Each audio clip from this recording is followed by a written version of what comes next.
Welcome to episode 301 of Sports Geek. On this week's episode, I chat technology and the Olympics with the Seattle Seahawks' Chip Suttles. Welcome to Sports Geek, the podcast built for sports digital and sports business professionals. And now, here's your host who is ready to get to work, Sean Callanan. Thanks, DJ Joel. Yes, my name is Sean Callanan, and I am ready to get back to work. Don't forget, you can find me and find all the podcasts at sportsgeekhq.com on all good podcasting platforms. You can also sign up to Sports Geek News that's available via sportsgeekhq.com/SGN. Otherwise, you can email me, Sean at sportsgeekhq or at Sean Callanan or at Sportsgeek on most platforms. This episode 301, just wanted to know, how has your podcast listening changed since 2019, since the move to work from home, distanced, not being in the office, losing the commute? There was a lot of worry in the podcasting community that the commuting time would ease into the podcasting time, but podcast stats have stabilised and actually grown since the pandemic started. So I'd love to know where you are now listening to your podcast. Where are you right now? Are you on a run? Are you taking a walk? You're taking the dogs for a walk? Or maybe you're like former podcast guest Kevin Bain, who listened to episode 300 on the golf course. So I'm looking for some strange and unusual podcast reviews. Does that podcast actually help your golf game? Kevin was kind enough to give a ringing endorsement. No balls lost during the round. Didn't improve his golf score, but at least we didn't have the loss of any balls into the water. So let us know where you listen to podcasts, or if you're lucky enough to be returning to commuting to work and events. That'd be great. Leave some strange and weird and funny reviews on Apple Podcasts, please. Be much appreciated. Before I get in this chat with good friend Chip Suttles, as I said, as DJ Joel said there in the outset, I'm ready to go back to work. How can I help you? Whether it is helping your digital team to sharpen up what they're doing on the content side, how can I get them working better with your commercialization? With the sponsorship team, how can we help you understand how you can better commercialize your digital assets and understand that value, applying the digital to dollars process? Please reach out. Always looking to work with podcast listeners. Had a lot of fun working with them over the years. So please reach out. sportsgeekhq.com/phone call is where you can get in touch with me and have a chat. Now, here is my chat with good friend Chip Suttles from the Seattle Seahawks.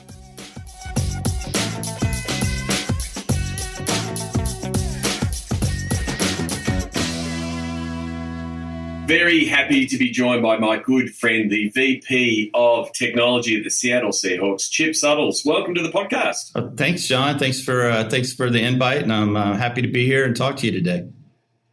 Well, like I said, it's been we've been longtime friends. You're always my bus buddy. And when we're at the Seed Conference, when we're heading out somewhere, I always look forward to sitting next to you and diving in and what you've been up to. So now we get to do it on the podcast. So I'm really looking forward to it.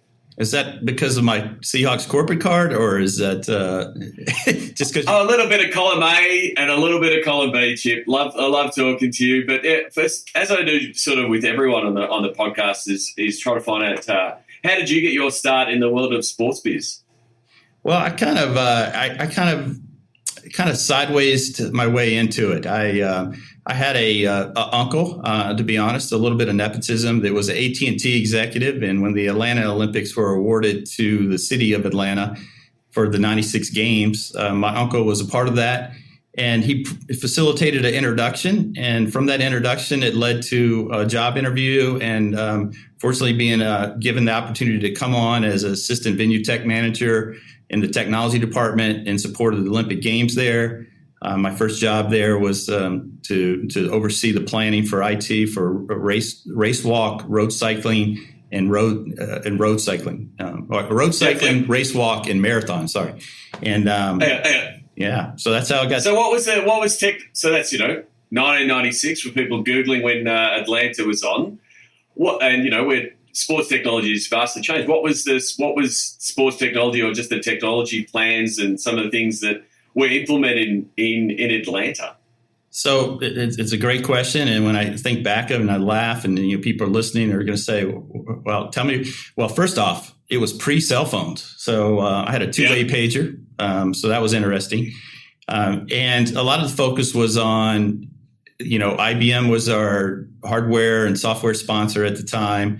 A lot of focus on telecommunications. Communications was important and key. And I had a long distance provider and a domestic or local provider as well. So I had a big telecom team. We'd spent a lot of emphasis on putting that in place. The cable TV head-end systems were huge, and they took a lot of planning and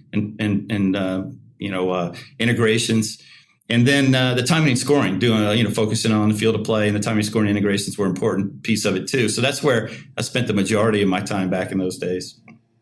So it was very much the operational part of sports tech, like you said, the timing and making sure all the tech on the ground work, and not so much the Internet of Things and the fan experience piece that's evolved. You stayed like a lot of people that get caught into the Olympic movement. You stayed in the Olympic movement, and then also had some experience with Salt Lake City. Yeah, I had no intention of really making the Olympics or sports tech my career. So when the Atlanta Games were over, during the Atlanta Games, I got promoted to venue tech manager of Olympic Stadium and track and field. So it was quite an accomplishment. And I was 24 years old, and I had a team of about 18 people, and I felt way overwhelmed and just like thrown into the deep end, as they say. And it was quite an experience, a lot of opportunity for me. But I realized my skill set needed to grow, and I had the chance to build my network and stay in Atlanta following the games, go to work for a project management consulting company, get some project management certification, and pick up some skill sets for future life. No idea that I would ever have the opportunity to do another games. I mean, I thought that was a chance of a lifetime. Just didn't think about it. But IT consulting is a world of travel. So after 3 straight years of being on a plane every week, a friend called and said, "Hey, how would you like to come out and share the role of infrastructure and planning for the Olympic Games in Salt Lake?" And I said, "Absolutely." I said, "I've never been to Salt Lake, but sign me up. I just want to get off the road, and the chance to do another Olympics it sounds fantastic." So I jumped on a plane and relocated out to Salt Lake. So what were the comparisons of 96 to then Salt Lake? What were some of the changes in the tech and the focus?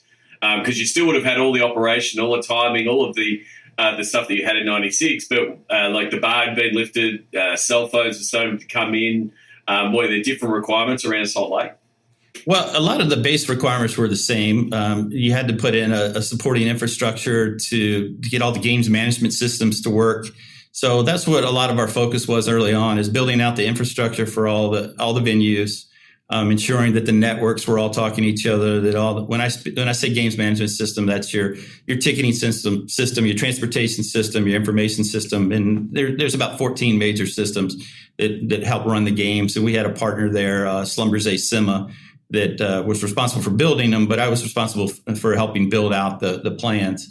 Mobile technology had picked up by 2000 when I started out in Salt Lake, and so that we had a big mobile push, but we had a telecom department at that time, and they took care of the majority of that.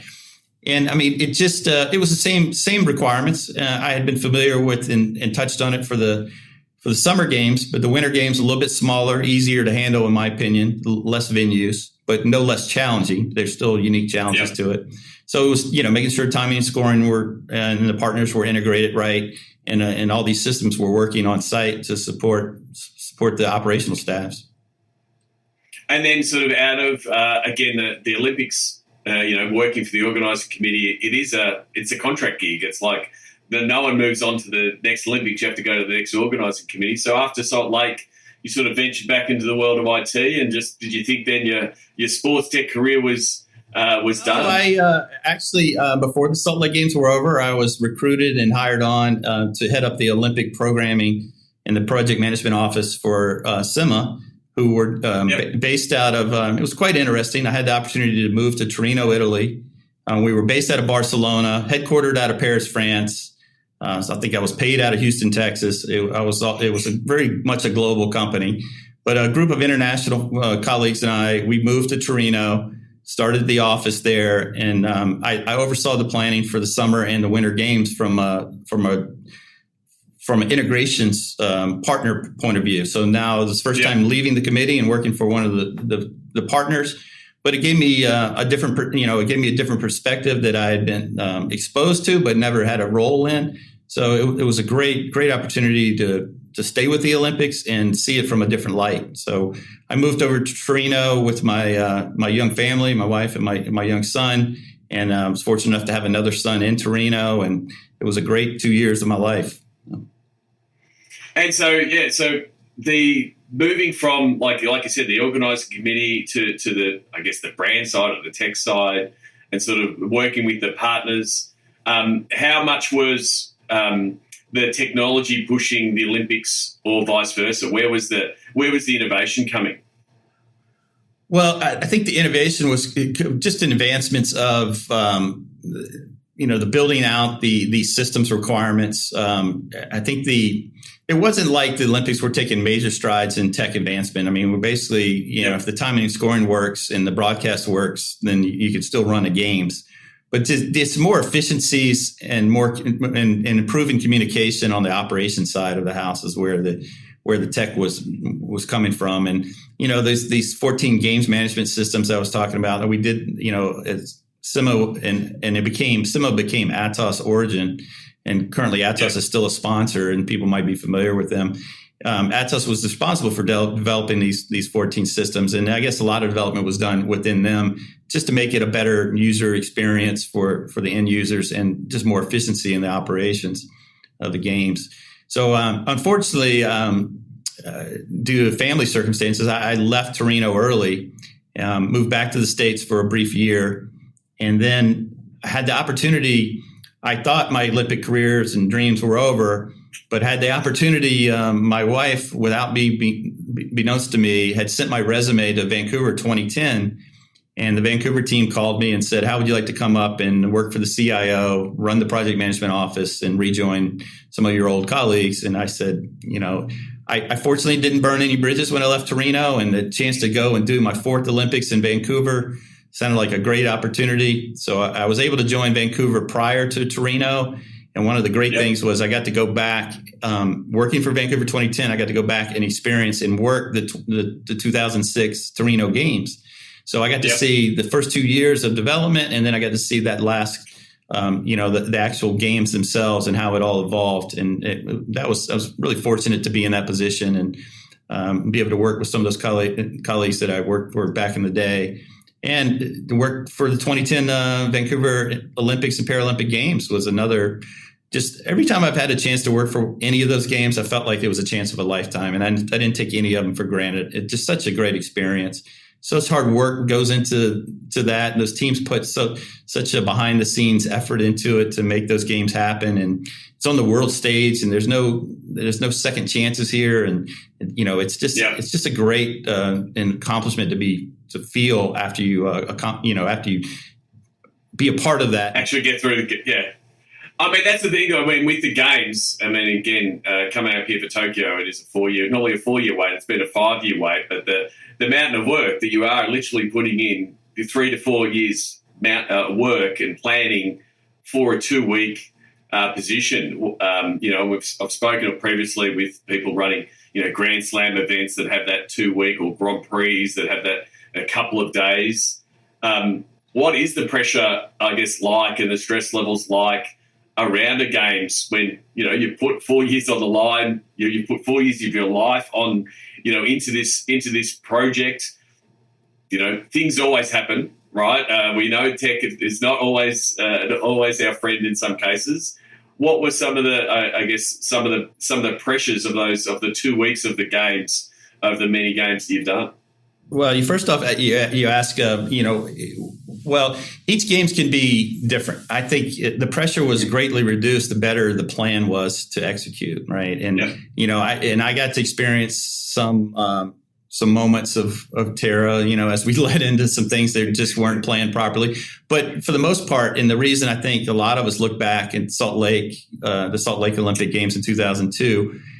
Is being so successful is because we were we were setting on go months ahead of we were there, we were ready. We had plan A, B, and C and fallbacks and rehearsed properly. And, I felt like we were well prepared. I think it's been spoken of that the games in Australia were done the same way, just were well prepared, and it wasn't some of the panic that we experienced maybe in the Atlanta games that we had with last minute deliveries and rollouts of equipment.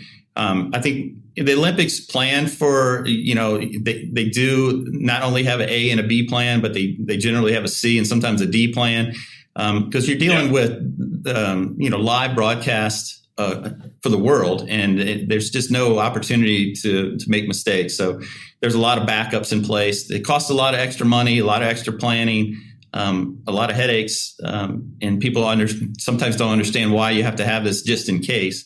But really, it's the world stage, and you just can't have mistakes. So when done right, it's really not as stressful as you might imagine when it's planned right and it's put together right. Terrific. And if anyone is listening from Tokyo Olympics, all the best for the one of the most challenging Olympics, I think, is going to be performed, and fingers crossed it does actually happen. So best of luck. But you finally did move on from the Olympic movement, and in Vancouver you moved to the pro team side with the Canucks. What was that change? Even just the cadence of big event every 4 years to a regular season, and having a venue, and effectively not having to pull all the tech out and put all the tech in on a yearly basis that happens in the Olympics. What was it like moving to the Canucks?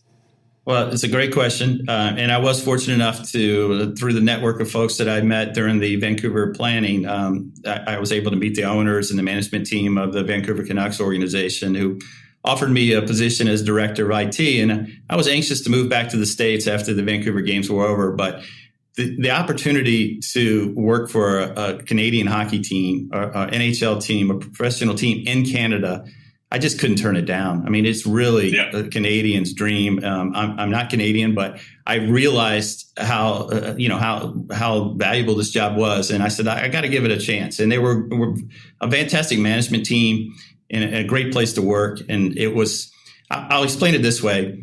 The Olympics are often described as dog years, or it takes 7 years worth of work for every year you work for them, and it very much was like working for the pro team was very much like hitting the brakes for me. It was, oh, you mean you actually you don't have to get this done by tonight or tomorrow morning, or you got time to plan and do this properly. And fortunately, the arena and the team had some really good tech initiatives, and I was able to accomplish a lot, putting in digital signage and new point of sales and some new LED elements and new video board and sound system, and upgrading the video control room. And we got to do some really cool things. And it just so happened that the timing couldn't have been better. We went to the Stanley Cup finals in my first year with the team.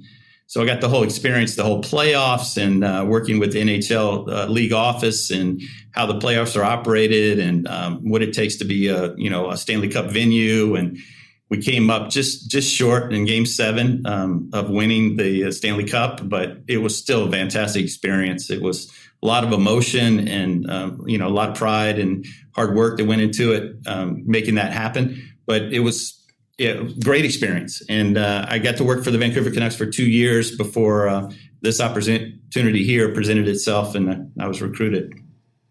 Yeah, and so I think I met you probably when you were at the Canucks, and then soon after you moved to the Seahawks in 2012. I've been lucky enough to visit you and check out the facilities at the Seahawks. One of the things, like, what attracted you to the Seahawks role? Obviously, you've got the big brand of the NFL, but what was one of the things that attracted you to the Seahawks? Well, I think after working in the Olympics for 18 years and then having a chance to work for the NHL team for a couple of years, I realized that the pinnacle of professional sports in North America was NFL. And when I was fortunate enough to get an opportunity and saw an opportunity, I certainly pursued it. And I think it was interesting. It was, I think 7 interviews over 4 months as I was trying to see if I was a fit, and they've seen if I was a fit for the organization. So it was kind of grueling, and it was nervousness, coming down here and joining the team. But to me, it's the pinnacle of sports. They have it's made for TV. They want to do things at best in class, first class. And then on top of that, our ownership here, Paul Allen, the late Paul Allen at the time was our owner. And his approach was, we're out here in the Northwest of the United States, and the players that come here, we want to make them feel as comfortable as possible. So we want to have the best facilities and the best workout rooms, and provide whatever they need to make them feel like this is a place they want to stay and play and perform well. And that's just, it makes for a great facility, makes for great colleagues and teammates here to work with. And, we all got that mindset. Let's do the best we can to make this organization like a consistent championship caliber team all the time across the business and play field. So I think, you mentioned the late Paul Allen there being a tech owner. It would have been, great for you. And I've heard, spoken to other people who've worked for Paul Allen teams, like the runway that he gives you from a technology point of view, because he got technology, realized, understood its advantages. What was that freedom like as far as for you from a technology point of view, saying, I want to be able to do this, knowing that you had, more of a green light than potentially other teams or other people in different roles, because you had a forward-thinking owner like Paul Allen? Yeah, I think it's just fortunate, and I love the opportunity that I got to work with him for a short period of time.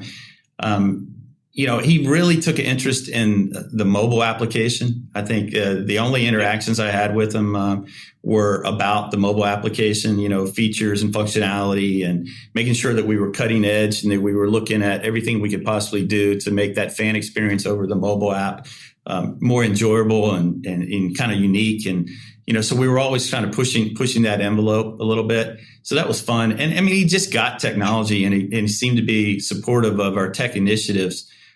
So I still had to get, budget approvals, and had to win over management and explain what we were trying to accomplish to everyone else. But it seemed like I didn't have many hurdles with the ownership. They seemed very supportive of our initiatives, once the management team was on board as well. So for technology, an absolute key pillar, obviously, and moved a long way from those early days of the Olympics, far more in the fan engagement space. And integration into your stadium. So, how do you, as technology and managing technology, support and support other departments and other business areas across the Seahawks? Yeah, I look at it two ways. I look at business operations and then stadium operations, and I'm responsible for both the traditional IT and technical operations of the stadium. So, from a business operation, I just want to provide the best tools in software, and do it in a secure manner, that they're protecting themselves and we're protecting the organization and our data and our intellectual property. So I just try to look for what's best in class. We've been fortunate to have a great relationship with Microsoft over the years, and with the NFL League office. And we've been the first team to roll out Office 365 and use that platform, and that's been helpful. And I think now all the teams are on board, but being a front runner sometimes has given us some headaches, but for the most part, it's been beneficial that we get the support we need from the league and from our vendors, and be able to do that. I'm always competing against. There's so many solutions out there that are just cloud-based that all the departments can go and shop and buy their own solutions. But I'm trying to always educate the organization that they need to come through tech so that we can support it, protect it, and make sure it is the right fit for our environment. So that's on the business side. On the fan side, I think it starts with connectivity. So I spent a lot of emphasis on making sure that we have enough bandwidth, that we have the latest 5G rollouts for our cellular coverage and our LTE networks, and then we have the latest Wi-Fi. And I just finished our second rollout of Wi-Fi 6 AX at the stadium, 1,500 new access points that are just waiting for some spectators and our 12s to come back and utilize. So I'm anxious to get that tested and tuned. We were fortunate enough to be able to do that project during the COVID year, because it was under the essential category, and so I'm anxious to get fans back in the building and try it out. So. Yeah, I mean, I remember some of the early seat conversations where we started having fines if people were talking about Wi-Fi too often, because it became it's a utility. It had to happen, but we were all there in those early days of having those fights and making those pledges to get Wi-Fi systems embedded in, because it was required at stadiums. But now having that technology rolled out is the same as like, well, we're not going to have toilets at this stadium. Like, it's just as insane. So it's good that we've advanced on that, but the new tech keeps rolling because the phones keep changing, and if it's not Wi-Fi now, it's 5G, and the coverage, because you're just getting more and more, hopefully, fans sharing once they're in a stadium. Well, the importance of it is that, I think a good experience starts with connectivity, but the importance is that we've gone so mobile. We went cashless a couple of years ago. We're one of the first stadiums in the U.S. to go cashless, and we've gone 100% mobile tickets as well.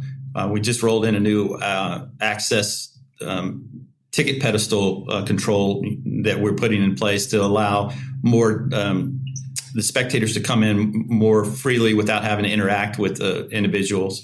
There'll still be assistants and event operators there to help them, but this pedestal will allow you to go through and just scan your ticket using NFC and the Ticketmaster. Yep. Yeah. So I mean, I think that in point of sale, ability, we ensured that we have mobile payment opportunity at every point of sale throughout the building. So just to make it more of a touch-free environment, not only I think it's speed up transactions and interaction times, but it also in this time and age and time, it helps with the COVID situation and will when we return to make people feel safer coming back to live sports. Yeah. Well, you mentioned that. You can't talk on a podcast without talking about 2020 and COVID. What were some of the, I guess, technology challenges and solutions that you had to implement to one, keep your players safe, do all the protocols, and make sure that the Coach Carroll and the team could be on the field? Were there some things from a technology point of view that you implemented last year to try to stay ahead of the curve and I guess keep everybody safe? Yeah, no, it's a great question, and we have to address it. So proud of the way the organization and the team leaned into it, and just really adaptive and flexible, and embracing the changes and the technology that we put in place to help them. I mean, we took a lot of guidance from the NFL and their established protocols and put them in place in a quick order. The biggest challenges for us is that, right about this time last year is when we made the decision that everybody was going to work remotely, was just making sure people had what they needed to VPN into the office, had the connectivity. We weren't really a remote type of organization, so I had to get some hardware and some laptops out to a few folks. One of the early challenges right away were I had to find some thermal scanners and get those incorporated.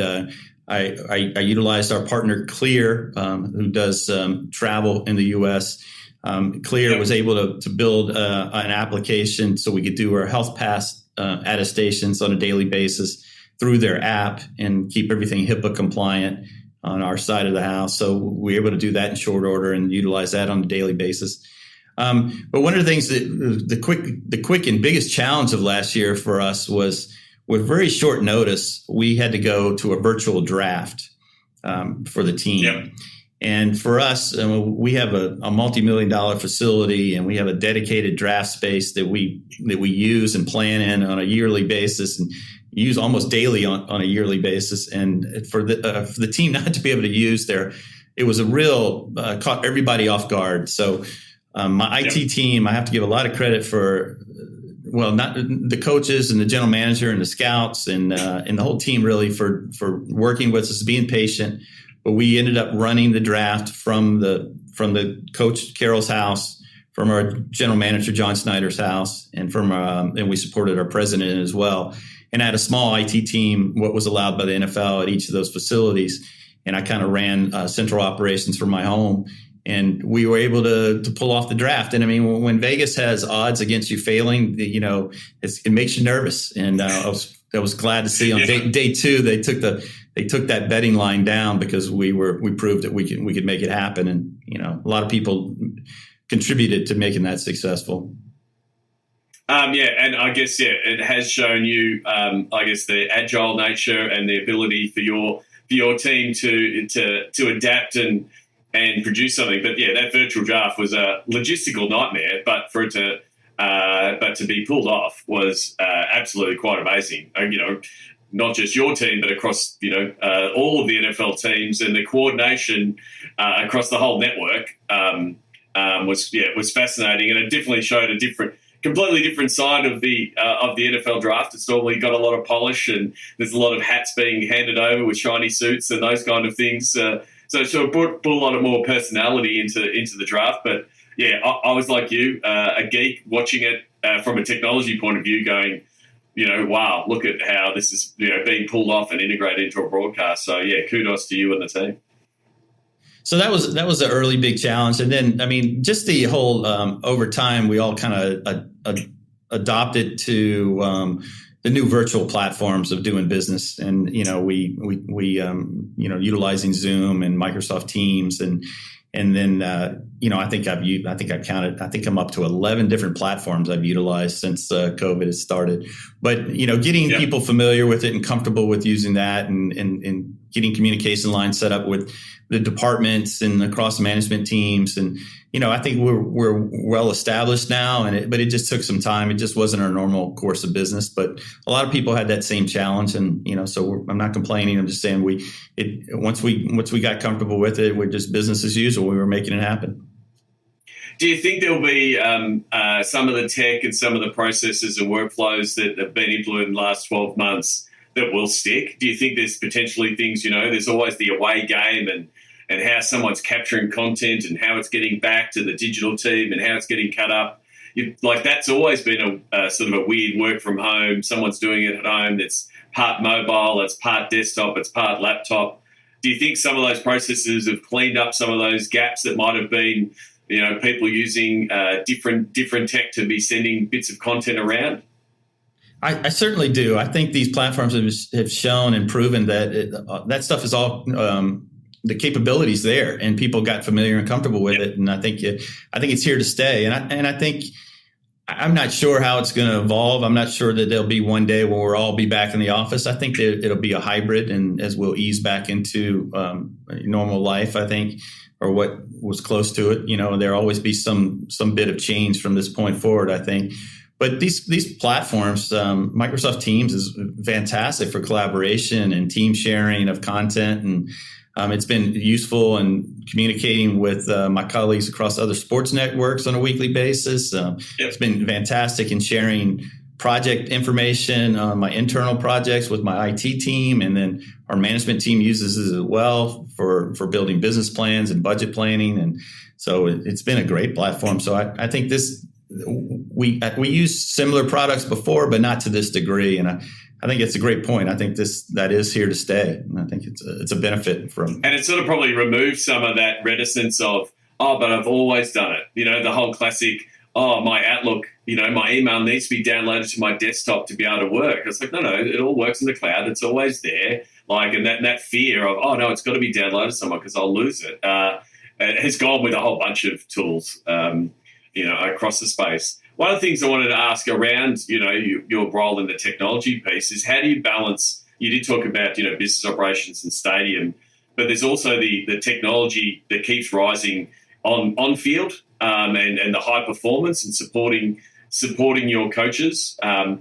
obviously, I'm not going to ask you to share the tech and all the mysteries of the tech that you're doing for Coach Carroll, because obviously that's proprietary. You're not going to share that on the show. But what is that balance of being able to roll out new tech, whether the coaches come to you with some performance analysis or tracking of players or different camera setups that they want?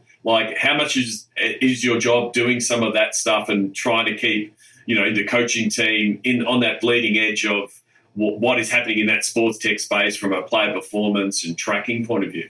Oh, it's a great question, and I'll answer what I can.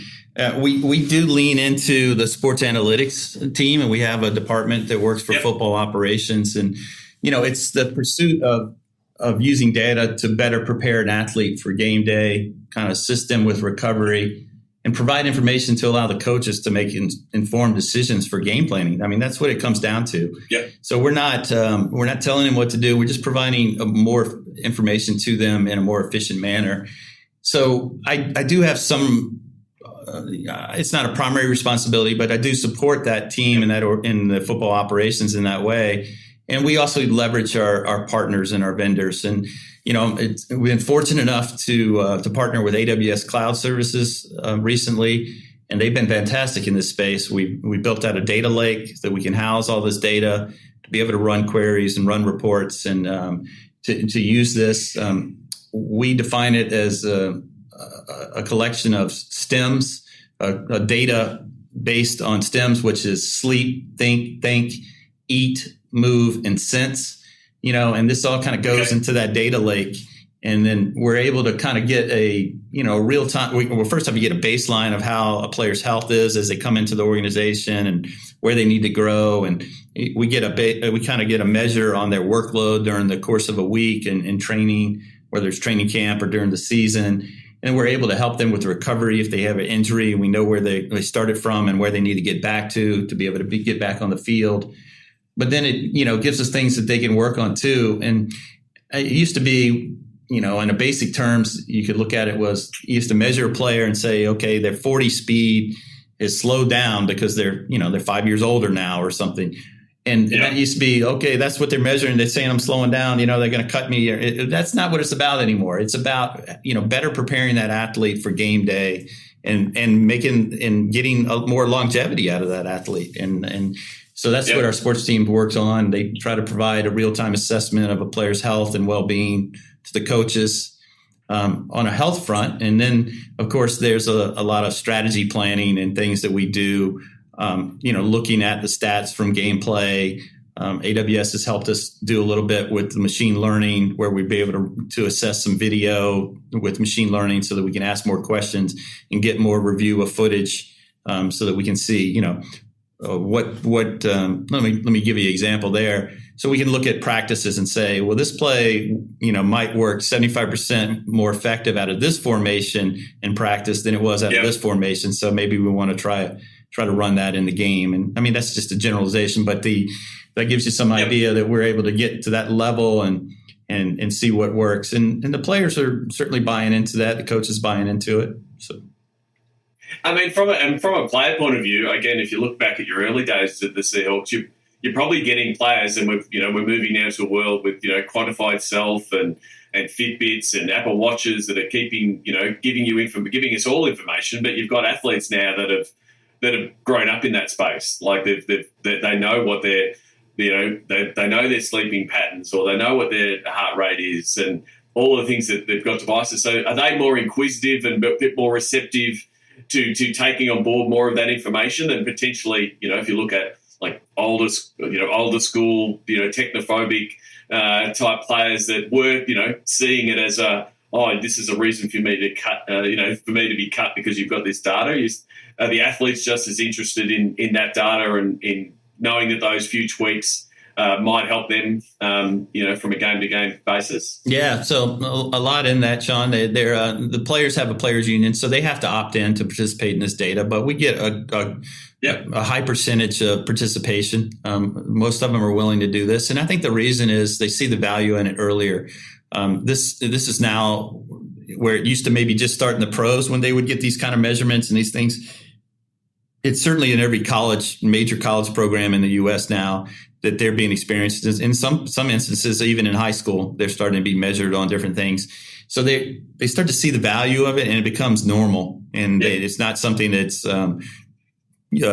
foreign to them as they come into the pros. So they're used to it. So certainly with these last few years of our draft classes and the younger players coming into the league, been really receptive to it. And you can see when the switch gets flipped and they see the value in it, and then they take a way more proactive interest, and they're hanging out with the sports, with the big brain, the PhD gentlemen in our sports science teams, and they're asking more questions to the coaches, and you can really see them engage with it. And especially on the players, we've had really good success at recovering players from injury and getting them back on the field quicker. And I think they've seen the value in sports science in helping them do that. So that makes them buy into it more. True. You've had a long career in the world of sports technology. What technology is exciting you in the near or far future? Yeah, I love the opportunity for biometrics to become part of our life in a positive way, not so much in a Big Brother way, but I think the biometrics we're gonna still continue to make advancements there, and and different things. And I think the mobile app experience is always evolving. I like the features and functionality we continue to look for and add to that, to engage with our fans and make that a better experience. It seems to be, you just don't leave home without your driver's license and your mobile phone. So, it's connected to your body, and that's the way we're trying to interact with our fan base. And I think we can do more there, and we continue to look for ways to do more there. So those are a couple things I think that are appealing to me on the sports science side. I mean, I got some harebrained ideas, but it's not necessarily something that our team is approaching. But I could see one day, just as speaking from my opinion, so I don't state that for the record. I see the ability to do holograms and to train against holograms. Let's say you take the best player in any given position and you be able to project them on the field, and you practice against that hologram. So you're not getting hurt, but you're seeing technique, and you're developing technique and skills that some of the best players in that position might utilize on the field. So I see that someday being a part of like the training, and we're already doing. I mean, some teams are already doing things similar. So we'll see. In the VR space, effectively putting on a headset and potentially juking against a player, that kind of thing. One technology I did want to ask you about, and it's probably something you've been asked internally. NFTs. Have you had to explain to people and talk about non-fungible tokens? Are you hearing the buzz and it's if we were going to conferences, there would be 4 or 5 panels on NFTs now in sports technology and fan engagement space. Do you have a position or thoughts on NFTs? Well, I don't necessarily have a position, but to answer your first question, in our most recent senior management meeting, the subject came up, and I had to explain a little bit the basis and the premise for it. And we had a discussion about one of our former players in a recent contract with another team. He took the majority of his payment in Bitcoin. And it turned out to be really rewarding for him, in his contract. When people thought he might have been crazy, he ended up paying quite a lot more than the value of it. But that was a good headline, because effectively they just paid him the money and he bought Bitcoin. It's the same as if he'd taken all of his salary and just bought some stocks, like some IBM stocks. So it was a little bit of a storyline, but it's part of the crypto, blockchain space that creates a lot of hype. Yeah, and we I think honestly, I don't think the team even provided it to him in Bitcoin. I think they facilitated the purchase of it for him. So that's more likely the story. But we talk about it. We talk about, and we follow the trends, and other sports teams use accepting cryptocurrency for their season ticket payment. So we're looking at that as something that if we should consider for the future, and likely we may consider that for the future. But we keep an eye, eyes and open to see what's trending and what the demand is. I think there's a space for it. I mean, there's certainly a need for secure, traffic, and what that cryptocurrency is done for cyber security is provided a way to do that. And so it's got some other side benefits to it too. I think that helps, that we could see benefits from down the road. I don't really have much more to say to it other than that. I think it's going to be an interesting space. We're obviously seeing the NBA guys do really well with Top Shot, and that's a really strong use case. But potentially using some of that technology, like I said, around ticketing, around knowing that something is,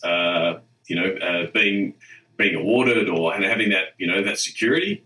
There's potential there, but yeah, there's a lot of hype at the minute, and like there's always been, these hype cycles of new tech where it's a little bit of we've got to assess, see what it is. There'll be a lot of players now in the market, and then it will be a matter of picking the right ones. So that'll be the challenge ahead for all of us, I think, on getting to the right place. Chip, I want to finish off with my Sports Geek closing five. I'm here with Chip Suttles, from the Seattle Seahawks. Do you remember the first sports event you ever attended? I do. I had the opportunity to go to a Atlanta Braves games. I think it was in the early 80s. I don't exactly remember the year, but 81, 82 time frame. And the Dale Murphy Braves years. And I think I saw Dale Murphy, who not everybody's going to know who he is, but he was a Hall of Famer for the Atlanta Braves Major League Baseball team back in the day. And he hit 2 home runs in that game. And so it stuck in my mind a little bit. And it was just a great experience. I didn't really grow up with an opportunity to see many professional sports games. I grew up in Virginia, and we didn't have any professional teams really close by. I guess the closest was the former Washington Redskins team. But that was my first game, the Atlanta Braves baseball. Yeah. Terrific. And you would have been to many sports events over your time. Do you have a favorite food memory at a sports event, or a go-to food when you're attending a sports event? Oh yeah. Well, all my Olympic experiences, I've had the opportunity to be at opening ceremonies, and after you put so much sweat equity and hard work into planning the games, there's emotion and and a pride that takes over, not just not just a national pride, but just a pride for being part of the organization and part of something so big on a global stage for the right reasons, world peace and kind of the competition, and it's so every Olympic Games I can think back and I can whelp up just thinking about the emotions of being at opening ceremonies. So, yeah. And is favorite food? Like you've described a great event. Do the Olympics know for a favorite food, or are you just a hot dog and a beer kind of guy? Oh, I like a good hot dog and beer, but every stadium, and I'm trying to get to all the NFL stadiums. I haven't quite made it there yet, but I'm making a good inroads on it. I think I'm more than halfway there, and I try to find their signature dish at all the stadiums when I go. I'm pretty proud. I'll just throw a shout out to John Howie is a local restaurantee and a chef here in the Seattle market, and we've partnered with them. And he makes a bacon burger at Lumen Field Stadium. So I got to give him a shout because it's just delicious. It's so good. Yeah. You had me at 2 bacons. I would have been in on 2 bacons, but you add the 3rd bacon, and I'm definitely in. What's the first app you open in the morning? Oh, that's a good question. So, at first, I guess I check Messenger first, just make sure there's no urgency in the day. And then I got a couple news apps I go to, but I generally find myself going to Pro Football Talk. They seem to be more of an insider. I just want to see if any transactions happened or any major news or mistakes happened overnight that should be aware of. So, terrific. Is there someone that you either follow or maybe an author or someone you follow or a colleague that you follow that the podcast listeners should follow, and why? Well, during this year of COVID, and working from home, I've tried to get out for a daily walk or daily run or exercise. So I've gotten really into the podcast. I want to recommend a gentleman named Dr. Michael Gervais, and his podcast is called Finding Mastery. And he's just got a very eclectic group of folks that he interviews, and it's all in the premise of making you a better person and a better quality of life, and it's just fantastic. So Michael Gervais, Finding Mastery. Yeah. Finding Mastery, terrific. I'm trying myself to widen my ears, listen to the new podcasts, recommend different episodes in the Sports Geek News. So I'll check it out. Finding Mastery. Lastly, what social media platforms are your MVP? And you can answer it both as yourself, and then if you want, you can say what's the platform that seems to be going gangbusters for the Seahawks. Well, we support all of them, and from a Seahawks point of view, and for me, I would say I'm more of a follower than a user of any of the social platforms. I like to stay up to speed, but I'm not contributing as much content these days. On game day, I'm all about the Twitter. It just seems like they got the latest information, and it's great to stay up with what's going on. If I'm at a particular event, what's going on at other events. So that's my game day choice.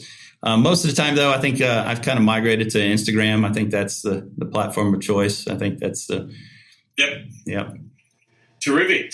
Well, before we wrap up, and thank you very much for coming on the show. What are the best ways for someone to reach out to you and connect with you? How can people find Chip Suttles on the internet? Well, you can find me at Chip Suttles at LinkedIn, and certainly I think that's probably a good way to connect with me. And be happy to just be patient, but I will get back to you. And not a problem. Make sure that if you're sending Chip a LinkedIn invite, tell him that you listen to the podcast and that I sent you. Then you definitely will get the accepted connection. And thank you very much. Chip, thank you very much. Good to catch up with you. I look forward to our next bus ride, but probably look forward to potentially coming back to your part of the world and catching a Seahawks game again. It's a great stadium and venue to watch a game, and it's something I look forward to, obviously, with the rest of the 12s when they're allowed to come back and hopefully have a full stadium in the near future. Well, thank you, Sean. I appreciate it, and you're certainly welcome anytime. I'd love to have you back here. Learn from the Sports Geek Amplify Season 1 cohort. Timo, Vlast, Stellar Algo, Ubi Park, and Zoof. For more, go to sportsgeekamplify.com. Thanks again to Chip Suttles. You can reach out to him on Twitter. Chip Suttles is his Twitter handle, Suttles. And you can reach out to Chip on LinkedIn. Remember, I always tag guests on LinkedIn. It's a great way to say thanks. By commenting on that post, tag them, and then it makes it much easier for you to reach out to them and connect with them, which I love seeing happen, seeing the Sports Geek community connect and help one another. Before I wrap things up for today, big shout out to the Patreon subscribers. Really do appreciate the support. You can become a Patreon subscriber by going to sportsgeekhq.com/Patreon. Don't forget, everything that you need in the world of sports, digital, and consulting in that space, you can go to Sports Geek HQ. As I said earlier, I'd love working with podcast listeners. Please reach out to me. Please listen and please give further feedback on the Sports Geek Amplify series. The Sports Geek Amplify series available at sportsgeekamplify.com. It's available on your Sports Geek feed. If you just scroll down a little bit, you will see episodes featuring Vlast, Timo, Stellarago, Ubi Park, and Zoomph. Really enjoyed both producing those episodes and now promoting those episodes. If you want to reach out to me to ask more about them, or you can go to those sportsgeekamplify.com pages and reach out and connect with those great businesses. If you're interested in being part of Sports Geek Amplify Season 2, please reach out. Until next episode, my name is Sean Callanan, and you've been listening to Sports Geek. We'd love your support on our Patreon campaign. Go to sportsgeekhq.com/Patreon. Have you listened to the Sports Geek Amplify series? Go to sportsgeekamplify.com to listen.